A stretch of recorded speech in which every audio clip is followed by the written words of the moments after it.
I'm Keanu. So I'm the offensive security lead at Spotted. So our offensive security team performs all kinds of offensive security related assessments. So infrastructure pen tests, web application pen tests, but also red team assessments and some more advanced social engineering campaigns as well. So from that background, we use a lot of social engineering and targeted spear phishing. So in this presentation, I will share with you some behind the scenes looks of a recent social engineering campaign that we performed and how we did that and how that turned out for our customer. Right. So before we start, fairly quickly, I'm going to go over our company structure. Again, Steven already went over this a little bit, but specifically this was a assessment of a Cyberwolf customer. So Cyberwolf is a sister company of Spotted under the same holding company Skyleaf, also from Steven and Frederik, of course, and where Spotted mainly focuses on the securing the enterprises, so medium to large enterprises. Cyberwolf actually focuses on securing the high net worth individuals and board members and things like that. Right. So the objective for this specific assessment, it was a Cyberwolf customer that reached out to us. I can't really go into details about which organization that was, of course, but it was an organization of about a Belgian company of about 1,500 employees, right? And they came to us with a specific request, and they asked us if we could see if we could get access to information from board members, from their board members, through any means possible. So that entailed open source intelligence. So that basically means finding information of these board members on the public internet, publicly accessible information from social media, for instance. But also they mentioned that social engineering was allowed. So this is where I came in, of course, right?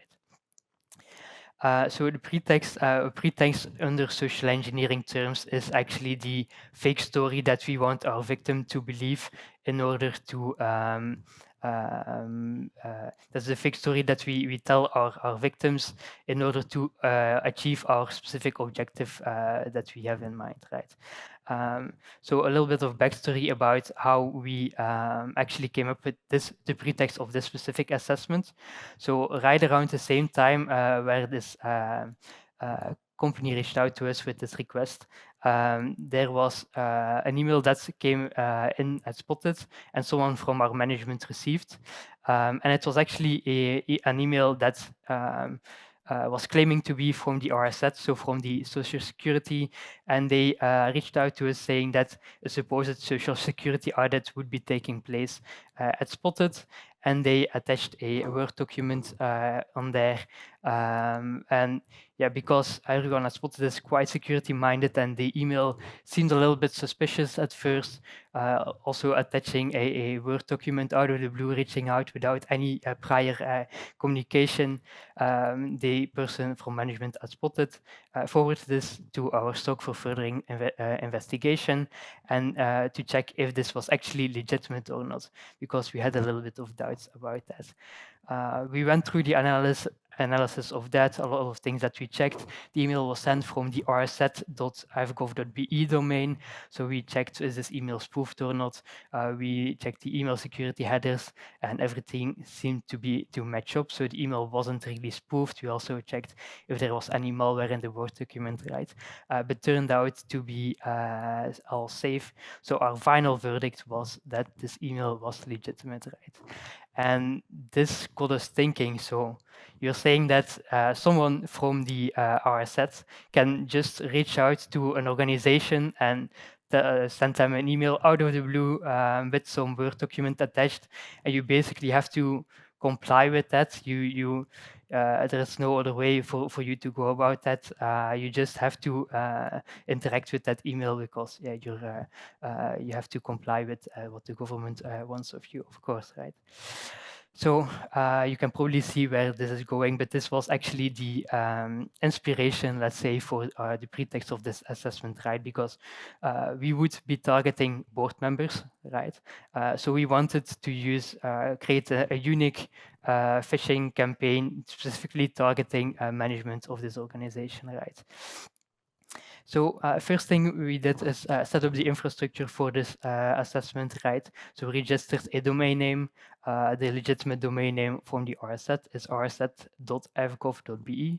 So we checked if rsz-fgov.be was available, and it was available for about €3 a year. We can use that for whatever we want, right? So we bought that, and then we set up a website just for testing purposes, wanted to see what we could do with it. We created a fake Microsoft login page first on the domain office.rsz-fgov.be, tried to see if we could do anything with that, just playing around with that, didn't really send any emails yet, and 10 minutes later it was already blocked. So it turns out that Microsoft has some quite good brand protection, so they are constantly scanning the complete internet, and especially for newer domains, to see if anyone is impersonating their brand, right? And if they see that, it will automatically get taken down fairly quickly. So we had to do something else, right? What does an attacker do if their domain gets blocked? They just buy a new one. So we bought another one. Our set fgov.be without a dash in between was still available. Yeah, the amount of variations we can use are running out. So we have to be careful next time and try something else, right? Probably not best idea to start impersonating Microsoft again, right? So we did something else instead. We impersonated the RSZ instead, and we thought that was a good idea at the time. So we created a cloned website from the RSZ. At the left, you have the legitimate one, rsz.be, and at the right, we have our malicious one, rsz.fgov.be. Right. And for their email, they were using the rset.fgov.be domain. So there are a little bit of variations on that. But the website looks completely the same, right? It doesn't matter where you click, it will look exactly like the legitimate website. And even if the RSet would make any changes to their website, that would automatically get updated on our website as well. So how do we specifically achieve that without constantly changing the website of ourselves? What we're basically doing is we are acting as a proxy. So if this is called an adversity in the middle attack, if a victim user sends an HTTP request to our malicious website and tries to request a specific web page on our website, we take that HTTP request and we modify that completely, and we change the domain name in there from our malicious domain to the legitimate domain, right? So now we have a request to the legitimate domain of the RSet, and we forward that to the RSet, and the RSet website will obviously return a response. They will show the web page that was requested by the user originally. We will take that response and we will modify that once again to change all the references to the legitimate domain to our malicious domain again, right? So it doesn't matter where they click, they will always keep coming back to our website, and then we just return that response, right? So it doesn't matter where they click now, it will completely act as our website, right? So we have our website set up, but there are still some other things that we need to take into consideration, right? We can't just immediately start using this domain, because a lot of security vendors such as Palo Alto and Cisco and others would do email security, firewalls, DNS security. They all do some kind of domain categorization, right? So if a newly registered domain is seen, it will by default be blocked quite quickly if it hasn't been categorized yet. And as you can see over here, it's maybe a little bit small, but currently if we check our domain at Palo Alto, it says that our categories are unknown, newly registered domain, and also it has a very high risk level. So chances are very high that this will be blocked, right? So what we can do instead is send a domain recategorization request at these specific vendors. So for instance, at Palo Alto, we can say, okay, it's categorized as high risk, but please categorize it as government, because I think it's government, right? And we can even put some text in there saying that it's legitimate, and a smiley, maybe that will help. And a couple of hours later, we get an email back saying that an analyst looked at it and that they modified the category from unknown to government, as we suggested, right? But we don't know what kind of technologies the target organization is using. Maybe they're using Palo Alto, so that's fine, but maybe they're using something else, right? Maybe they're using, for instance, Trend Micro. So we did the same at Trend Micro. Previously, it was unrated there. Now it is safe, and the content type was changed from newly observed domain to government, legal, and even noteworthy, right? But maybe they're still using something else like Bright Cloud. We did the same there. We got a reputation score of 50 now. Don't know what that means, but probably good. And then Sonic Wall, we did the same thing, government over there. Symantec, just the same as well. This one specifically after careful evaluation of the web content, an analyst has recategorized it as government. So very nice for us, right? So now we have a domain. Now we have to set up a phishing web page on that, right? So what we're doing is this is the web page that we created. It's looking completely similar to the legitimate RSet website, right? But we have added some content over there. So if the user visits this specific URL, we will not forward that to the real website, but this is actually a web page that's hosted locally, and the user can click anywhere they want. They will interact with the legitimate website, right? But with this specific URL that we will send them through email, they will reach this page that will act as a file portal, right? So we will upgrade the security a little bit of the RSet. Instead of sending a suspicious Word document attached to an email, we'll now send them a link to a secure file portal where they can see their PDF, right? But they first need to authenticate, of course, to get access to their PDF. And for that, if they click on the big blue button there, it will open a pop-up from a Microsoft login page. And this is actually a legitimate Microsoft login page. So login.microsoftonline.com is the real domain from Microsoft, right? And instead of using the normal authentication flow, this is using the device code authentication flow. And basically what this does is it allows a user to sign in with a code that was generated on another device and sign in on their device where they're already signed in. And if they provide that code that was created by that other device, it will sign them in on that other device because they signed in on this device, proving that they have access to that account, right? We're basically abusing this flow to gain access to the account of our victim by letting a victim fill in the device code that we created as an attacker, right? And so let's just go through this from the perspective of a victim user. So let's say they click on that, it will ask for a code. And obviously they will see a code on our file portal. It even has a convenient little copy button over there. They will copy that, fill that in, and then they will go to the next screen where this is shown. So basically, it will show another prompt asking the user to sign in with their account. In 99% of the use cases, this is what will be shown because again, this is a legitimate Microsoft website, so the user will already be signed in, right? They will already be signed in to their account, so they can just select their account without even having to supply their username and password, because Microsoft knows that they're already signed in on their account on their device, right? If they're not signed in already, yeah, then obviously they have to provide credentials, but in most cases they don't, right?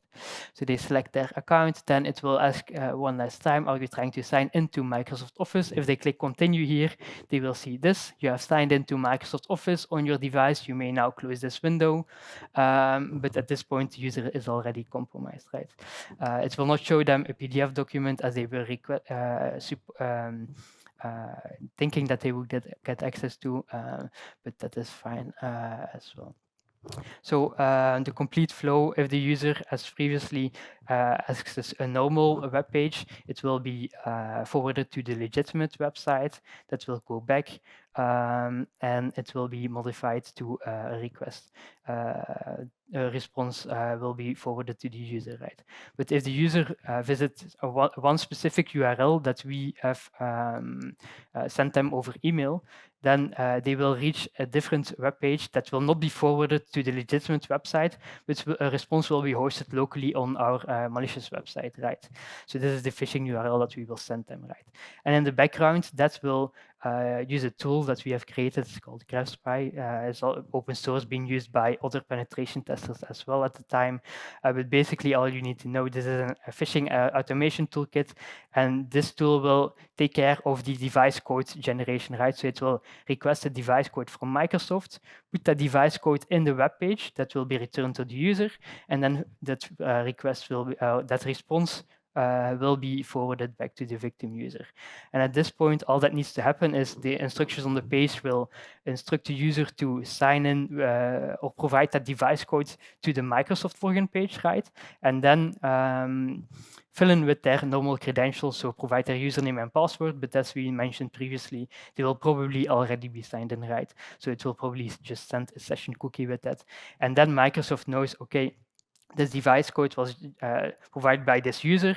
So now I will provide access to the tool in this case that generated these device codes, and it will provide some tickets to that tool, right? So this is basically what it would look like in the background. So the tool will pull this code every 5 seconds. And the tickets that we get access to, or the tokens that we get access to as an attacker, will provide us complete access to the account of the user. So at this point, we can basically, we have an access token that provides us access to a specific application. So for instance, to Microsoft Teams. So now we can read all the Teams messages of the user, send Teams messages as a user, right?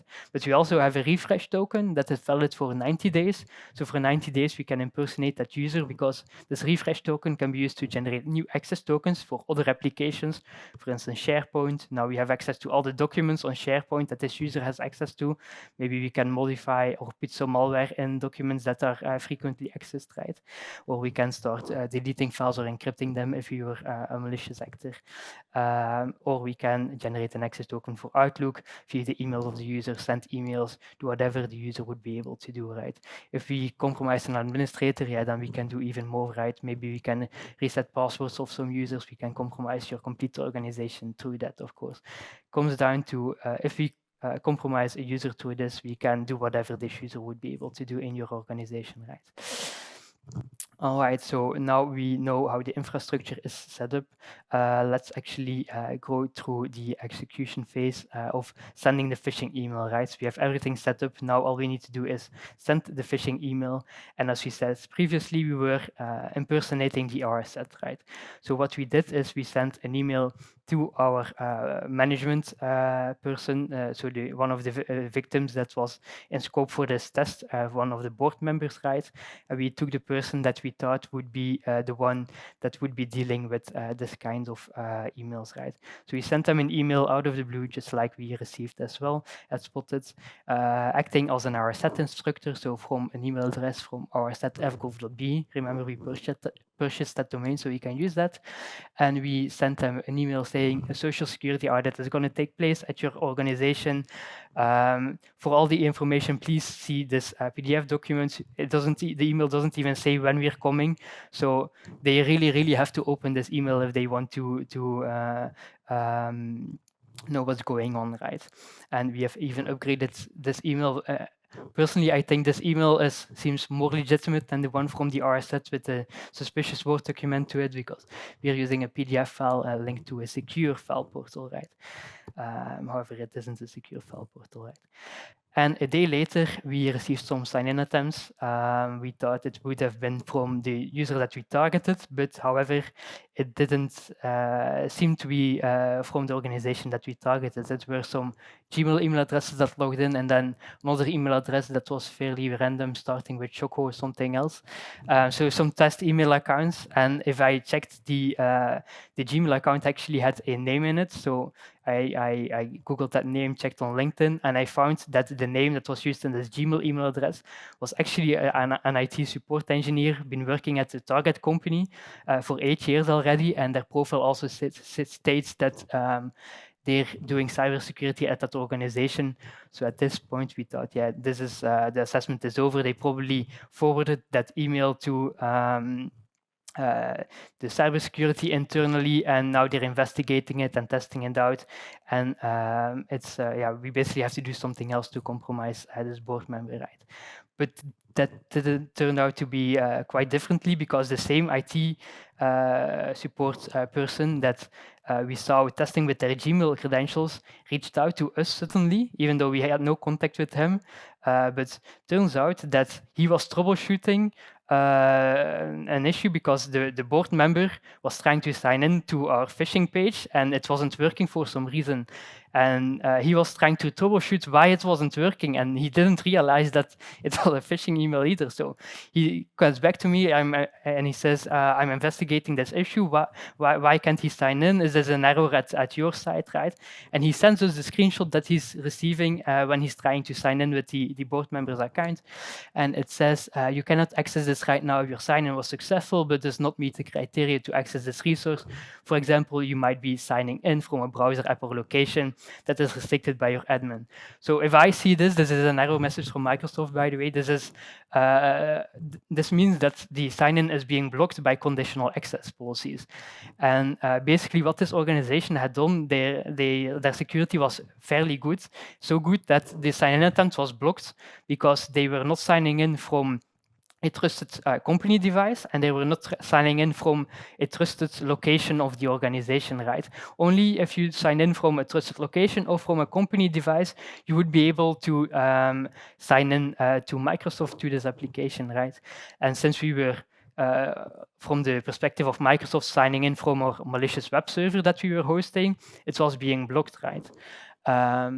Yeah, there's basically no way to bypass this. This is very, very strong, and if this conditional access policy is in place, there is no way to bypass that. We can send all the phishing emails we want. It will never go through because it will always be blocked by conditional access unless we have access to a device or are on site on that organization, right? So I thought one more thing that we can try. I just send an email back saying that, okay, it's not an issue at the RSZ. It seems to be that your conditional access policies that are blocking something. Probably there is a misconfiguration in your conditional access policies. And of course, it would be weird for me as a random RSZ inspector to know such details of conditional access policies. So I framed it as if I sent this email internally to someone from IT at the RSZ, use another font and things like that, and then forwarded that response back to the IT support guy, right?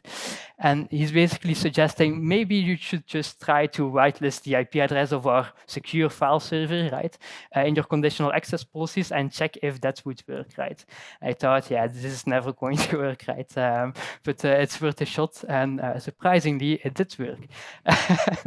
So, and the main reason is because in any organization, you will probably notice that if an issue happens and it's affecting someone from management, it will get a lot higher priority than the same issue happening at someone that's not from management, right?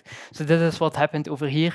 The IT support person reported this to their manager. Is probably on conditional access policy, and they said, okay, this is a conditional access policy. They just broadcasted to their complete IT department and said, can someone please look at this, because yeah, this is important, please pick this up. And then we also have the IT manager itself, or the board member itself that was being affected, also putting some more pressure and saying, please pick this up with the necessary urgency. This is an important document, which it was, of course. So he was putting some more pressure on the IT manager. The IT manager putting some more pressure on the IT team. I need an engineer to drop whatever that he's doing and pick this up ASAP.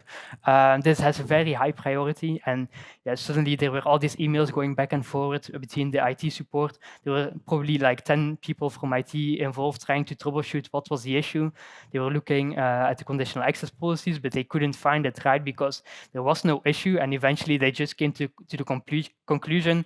And because of all the pressure, we're just going to create a temporary exclusion for this user and for ourselves to test this and see if he can get access soon, right? So this is basically a reconstruction based off what happened over there. So we have this organization using very, very secure conditional access policies, and I'm afraid there is no way that we can bypass this really. But it doesn't matter what we try, there would be no way that we would ever be able to bypass that, right?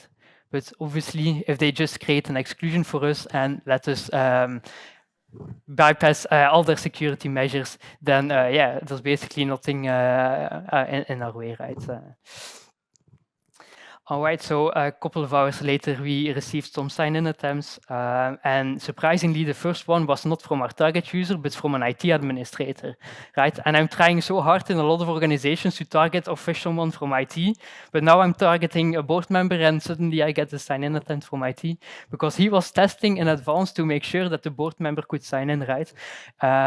So that happened. I received a sign-in attempt from IT. I thought, okay, he's probably going to see it's phishing now and not let the board member sign in. But an hour later, he jumped into a call with the board member and also let him sign in 3 times.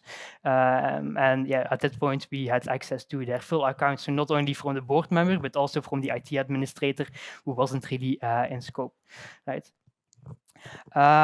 So yeah, impact of that, we have access to Outlook of the user. We can see all the emails that this board member has received. We can send emails as this board member. And as you saw previously, we can get a lot of things done if we are a board member. We can probably let the IT change a lot of stuff. At this point, that wasn't really in scope anymore, but we get access to OneDrive, so all the documents on OneDrive. Turned out that this person also had access to some pen test reports from the previous years as well, so we got access to that, to SharePoint as well. Yeah, and then we have obviously one more issue because our board member was thinking that he would get access to a PDF file, right? And he didn't get access to that. And he sends us an email back, I can sign in now without any error messages, but I still can't access the file. Where is my file? So this is what they would see over here. You have signed into Microsoft Office on your device. You may now close this window, but there is no file, right? So he's trying to sign in, trying to see their file. And we're saying, that's weird. Usually you should get access to a file right now. Let me check internally. I will keep you posted. What do I know? I'm just an RSZ inspector, right? So let me check internally with IT and see if we can fix that for you. And if so, then we will reach out to you and get back to you on that, right? But he was a little bit impatient. So he tried to sign in 2 days later and 2 days after that as well. And then the following day, trying to see if he couldn't access the file, right? So we kept getting access to new access tokens. Didn't really matter at that point because the access tokens still have access for 90 days. So as long as he doesn't reset their password, we can use these access tokens to access their account, right? So we communicated this to the organization. We made a report for the organization. We shared our findings. They were initially very, very happy, of course, with the findings that we found, and they had some improvement points to work with, right? But there were also some lessons learned from our side because initially, yeah, obviously Microsoft was blocking us. And after the assessment ended, we also received an abuse notice from DNS Belgium saying your domain that you registered is being used for fraudulent practices or it has been hacked, probably the first one in our case. And yeah, if we checked our website as well, it was being blocked. There was a stop page on that as well. So if you would now browse to that website, it would be blocked because yeah, the Belgian government is basically sinkholing all traffic to our domain right now. And a lot of organizations watching what we are doing, right? And if it was just this, it would be fine. We thought, okay, we paid like a couple of euros for that domain. Our assessment is already done, so that's not a big deal. But a little bit later, we also received a legal complaint that was filed by the RSZ because they found found out the domain name. They saw that someone was using their domain or a domain looking like their website, right? Yeah, they didn't know who was doing that, so they basically filed a complaint. And we talked to them afterwards, and they said, "Okay, this we basically had to do this because we didn't know who was behind this. We just wanted to know who was behind this, and we explained to them." So, okay, so that's fine. But the legal complaint was a little bit, yeah, more serious, right? Because it was referring to Article 210, and if you look at that, it says we could be punished for a prison sentence of 6 months to 5 years and a fine of 26 euros to 100,000 euros, right? So we're pretty confident at this point that we had done nothing wrong. We only targeted the organization that we had an agreement with, of course. I mean, there was no way that we could have impacted anyone else outside of that. So from that perspective, we're fairly confident that yeah, this is not going to affect us that much on that part, right? But we still have to take this into consideration for the future, right? A lot of things we need to take into consideration. So simulating realistic phishing scenarios within legal boundaries is very hard, right? But there are some things we can take into consideration there. Belgium is actually a front runner in safe harbor laws, is what is called, to allow security professionals to check the security of all public websites and all public infrastructure without having to worry that they will be prosecuted for that if they obviously responsibly disclose what they find afterwards, right? But that doesn't really apply to our specific scenario over there. So maybe in the future that could be extended to also cover that, right? And also very important to have clear agreements with our customers with to see what is can be done and what not, right? All right, and then I think this was the end of our presentation. Have to round it up over here, but I will be still available for the rest of the day if there are any questions, or if you want to see how we can do a similar assessment at your organization, or do something else with a different scenario. Feel free to reach out afterwards. All right.